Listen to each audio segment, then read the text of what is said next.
তো 2025 সালে আমি অনেক ইউনিভার্সিটি, বাংলাদেশ ইউনিভার্সিটিতে আমি ট্রাই করছি, কিন্তু বাট আমাদের স্টাডি গ্যাপ 8 বছর থাকার কারণে আমি মানে পজিটিভ আনসার পাই না কোনো জায়গায়। কোনো আইএলস ছিল না, ইউরোপের ভিসা হবে কিনা আমি একটু প্যারেশানিতে ছিলাম। কিন্তু ইনসাফ ইমিগ্রেশন আমাকে স্মুথলি এবং সর্বক্ষণ সাপোর্ট, ইন্টারভিউ থেকে শুরু করে সাবমিশন থেকে শুরু করে ভিসা কালেকশন পর্যন্ত আমাকে যথেষ্ট সাপোর্ট করেছে। এখানে আসার পরে বলতেছে আইএলস রিকোয়ারমেন্ট নাই, আপনি আইএলস ছাড়াও অ্যাপ্লিকেশন করতে পারবেন। তখন একটা স্বস্তি ফিরে পাইলাম আর কি। আমরা শুরু থেকে যে কমিটমেন্ট করেছিলাম শেষ পর্যন্ত কি তুমি সেই কমিটমেন্ট পেয়েছিলে কিনা? জি, 100%। সো ইনিশিয়ালি আসার পরে তো তোমার কি কোনো ফাইল ওপেনিং চার্জ বা অ্যাপ্লিকেশন ফি নেওয়া হয়েছিল? না, আমার কোনো ফাইল ওপেনিং চার্জ ছিল না। আমার অপিনিয়ন, যারা ফিউচারে দেশের বাইরে পড়াশোনা করতে চান, ইনসাফ ইমিগ্রেশন 100% ট্রাস্টি একটি প্রতিষ্ঠান। আপনারা সবাই ইনসাফ ইমিগ্রেশনের মাধ্যমে প্রসেস চালিয়ে যেতে পারেন।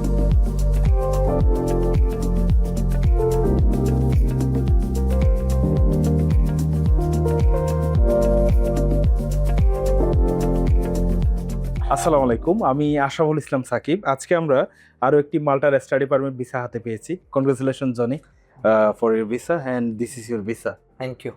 তুমি তো আজকে ভিসা হাতে পেয়েছো, তো জি, তোমার আলহামদুলিল্লাহ। এক্সপেরিয়েন্সটা যদি আমাদেরকে শেয়ার করতে এবং জি। তোমার এক্সাইটমেন্টটা যদি আমরা জানতাম। আসসালামু আলাইকুম, আমার নাম মোহাম্মদ জনি মিয়া। আমি ব্রাহ্মণবাড়িয়া থেকে এসেছি। আমার এইচএসসি কমপ্লিট করি 2018 সালে। তারপর বাবা মারা যাওয়ার কারণে আমি কন্টিনিউ করতে পারি নাই। তো 2025 সালে আমি অনেক ইউনিভার্সিটি, বাংলাদেশ ইউনিভার্সিটিতে আমি ট্রাই করছি, কিন্তু বাট আমাদের স্টাডি গ্যাপ 8 বছর থাকার কারণে আমি মানে পজিটিভ আনসার পাই না কোনো জায়গায়। তারপরে আমি চিন্তা করলাম যে দেখা যাক দেশের বাইরে কোথাও অ্যাডমিশন নেওয়া যায় কিনা। তারপরে আমি সন্ধান পেলাম ইনসাফ ইমিগ্রেশনের। ইনসাফ ইমিগ্রেশন আসার পর চিন্তিত ছিলাম আমি আমার স্পন্সর, ব্যাংক স্টেটমেন্ট নিয়ে, এবং স্টাডি গ্যাপ কোনো আইএলস ছিল না, ইউরোপের ভিসা হবে কিনা আমি একটু প্যারেশানিতে ছিলাম। কিন্তু ইনসাফ ইমিগ্রেশন আমাকে স্মুথলি এবং সর্বক্ষণ সাপোর্ট, ইন্টারভিউ থেকে শুরু করে সাবমিশন থেকে শুরু করে ভিসা কালেকশন পর্যন্ত আমাকে যথেষ্ট সাপোর্ট করেছে। আমি আমার অপিনিয়ন, যারা ফিউচারে দেশের বাইরে পড়াশোনা করতে চান, ইনসাফ ইমিগ্রেশন 100% ট্রাস্টি একটি প্রতিষ্ঠান। আপনারা সবাই ইনসাফ ইমিগ্রেশনের মাধ্যমে প্রসেস চালিয়ে যেতে পারেন। তুমি কোন ইনস্টিটিউশন এবং কোন সাবজেক্টে যাচ্ছ? আমি গেটওয়ে ইনস্টিটিউট অফ লার্নিং, বিগিরকারা সিটিতে অবস্থিত। আমার সাবজেক্ট হচ্ছে গিয়ে ট্যুরিজম অ্যান্ড হসপিটালিটি ম্যানেজমেন্ট। তোমার যেহেতু 8 বছরের স্টাডি গ্যাপ ছিল, এটা নিয়ে তো ডেফিনেটলি ওরিড ছিলে। সো জি। যেটা শুনলাম তুমি অনেকগুলো ইউনিভার্সিটিতেও বাংলাদেশে ট্রাই করছিলে। তো আমাদের ইনসাফ ইমিগ্রেশনকে কিভাবে খুঁজে পেলে?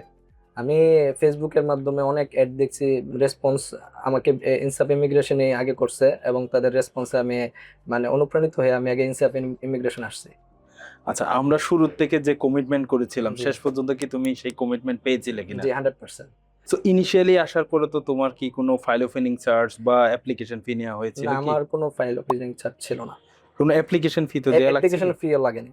তোমার তো আইএলটিএসও ছিল না। সো এই বিষয়ে তোমার কি কোনো ইচ্ছা ছিল যে আইএলটিএস শেষ করে দেন বিদেশে যাওয়ার জন্য প্ল্যান করি, বা ওরকম কোনো প্ল্যান ছিল কিনা? এরকম প্ল্যান ছিল বলতে আমার প্ল্যান ছিল, কিন্তু বাট আমি একটা জব করি, তো যার কারণে আমার আইএলটিএসটা কন্টিনিউ করা পসিবল ছিল না। তো ওইটা নিয়ে চিন্তিত ছিলাম। তারপর আর কি এখানে আসার পরে বলতেছে আইএলটিএস রিকোয়ারমেন্ট নাই, আপনি আইএলটিএস ছাড়াও অ্যাপ্লিকেশন করতে পারবেন। তখন একটা স্বস্তি ফিরে পাইলাম আর কি। তো মেইনলি মালটা চুজ করার রিজন কি? মালটা চুজ করার রিজন হলো মালটা ভিসার পরে টিউশন ফি পে করার একটা অপরচুনিটি আছে। তারপর ইনসাফে কোনো ফাইল ওপেনিং চার্জ লাগে না, এবং ভিসার রেশিও আলহামদুলিল্লাহ খুব ভালো। তাহলে আমার যেহেতু স্টাডি গ্যাপ বেশি ছিল, ওইটা অ্যাকসেপ্টেবল ছিল, যার কারণে আমি মালটা চুজ করি। ওকে, কনগ্রাচুলেশনস ওয়ান্স अगेन। সো আপনারা যারা উইথআউট আইএলটিএস এবং লং স্টাডি গ্যাপ নিয়ে চিন্তিত, আপনারা মালটাতে অ্যাপ্লাই করতে পারেন। টিউশন ফি আফটার ভিসা দিতে পারবেন। ইন দ্য মিন টাইম কোনো অ্যাপ্লিকেশন ফি নাই, কোনো ফাইল ওপেনিং চার্জ নাই। আপনারা আমাদের ঢাকা, চট্টগ্রাম এবং বরিশাল অফিসে ভিজিট করতে পারেন, অথবা নিচে দেওয়া হোয়াটসঅ্যাপ নাম্বারে যোগাযোগ করতে পারেন।